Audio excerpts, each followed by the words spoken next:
ብሩኬ ለሀይሚ ዘፈነላት። እንግዲህ ዳግም አትጎጂ እግዝሻለሁ እያላት ነው ጋይስ። ባትክሳት ነበር የሚገርመኝ። እና ዶች እንግዲህ ሰሞኑን አልተቻሉ ማለት ነው ሁለቱም። ሀይሚዬም ስቶሪ አልተቻለችም፣ ብሩኬም ዘፈኑን የለቀቀ ነው፣ ሀይሚም እንደዛ የለቀቀች ነው። እና በትላንትና እንግዲህ የተረበሻችሁ ብዙ ልጆች አላችሁ። ተረጋጉ ውዶች ማለት ነው።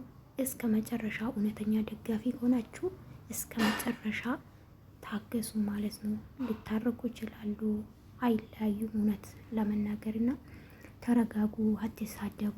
አብዛኛ ልጆች የምትሳደቡም አላችሁ፣ በወንድሙም ተከፋችኋላችሁ። እንደዚህ ነው እንግዲህ ምንም ማድረግ አይቻልም። እና ቡሩክዬ እንግዲህ ዛሬ እክስሻለሁ፣ ዳግም አትከፊም፣ ዳግም አትጎጂም፣ እክስሻለሁ ነው። ላይሚ ነው መቼም ላይሚ ነው የዘፈነላት፣ ሌላ ማን አለ?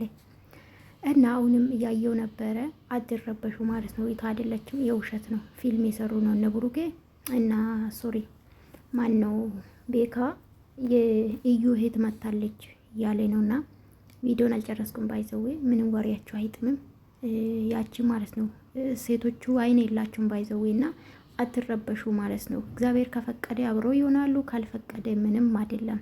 እና ሁለቱም መውደድ አለብን። ቢለያዩ ሁለቱ አንድ ናቸው ብዬ ነው ማስበው። እና አትከፉ ጨረቆች ማለት ነው። እንግዲህ ብሩክዬ እየዘፈነላት ነው ላይሚ ማለት ነው። እንግዲህ ዛሬ ይመጣሉ ብዬ አስባለሁ። ትላንትና ቀርቷት እግዚአብሔር ሲጠብቃቸው ነበረ። ትላንትና በሙግት ነበረ ሲጠብቅ ነበረ።